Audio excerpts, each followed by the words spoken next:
An offer tells you what a buyer is willing to pay and under what terms. There are essentially three options for you to consider once you receive an offer on your property: accept, reject, or make a counteroffer. Some helpful hints when you do receive an offer include confirming the expiration date on the offer in case the buyers may have other properties in mind. Sometimes when you're home selling, if you snooze, you lose. You may also want to address several potential items before you respond to an offer. These include confirming that the offer includes a lender pre-approval or pre-qualification letter, determine if the offer is subject to the sale or closing of the buyer's property, a review of specific terms within the offer that stand out or are unusual, and for legal questions, it can be a good idea to forward your offer to a real estate attorney for review. So is the first offer usually the best one? There are various factors to determine what constitutes the best offer, and that can vary greatly among sellers. For some, the best offer is the highest price.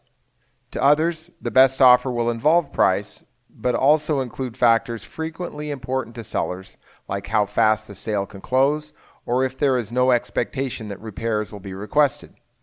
Often, it's virtually unknowable if the first offer is the best, particularly if your home has been on the market a very short time.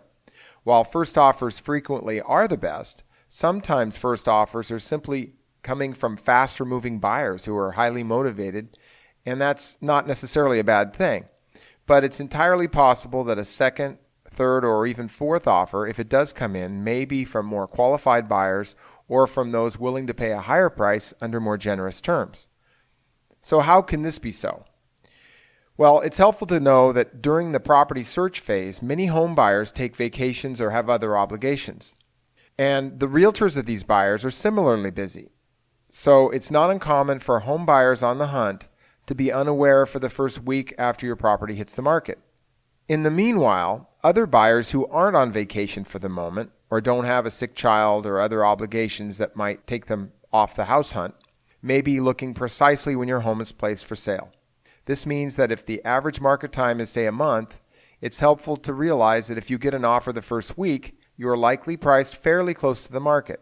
Now, there are lightning strikes where basically a given property identically matches precisely what a buyer is looking for. It might be a certain floor plan, or it might be a specific location, maybe right next door to a family member. But what we're talking about is the market in general. But getting back to if you get an offer the first week, it's fairly clear that you're likely to be getting other buyers interested. That's because by getting an offer, especially if it's somewhat close to your list price, it shows that you are likely close to the market. And that typically will mean multiple buyers having interest. So when do you consider accepting an offer? Well, if the offer is at, above, or close to your asking price, plus the buyer or buyers appear well qualified and there are no major factors of concern, it's frequently a good idea to consider accepting the offer. So when is it a good idea to consider counteroffering? It's fairly common for buyers to make an offer that's close but not quite workable. This is why counteroffers are used. Items contained in a counteroffer change and supersede those from the original offer. Examples of changes might include price, or having 3 days to move out of the house after closing instead of 1, perhaps altering the closing date, or whether or not an heirloom chandelier is included with the sale. If the offer is close to what you want and you aren't aware of other qualified buyers willing to better the offer you've received, a counteroffer can make a great deal of sense. One helpful philosophy to adopt when you consider using a counteroffer might be to ask yourself how you'll feel if the buyer simply walk away and purchase a different home. If you'd regret that scenario, then it may be best to simply accept the offer as written.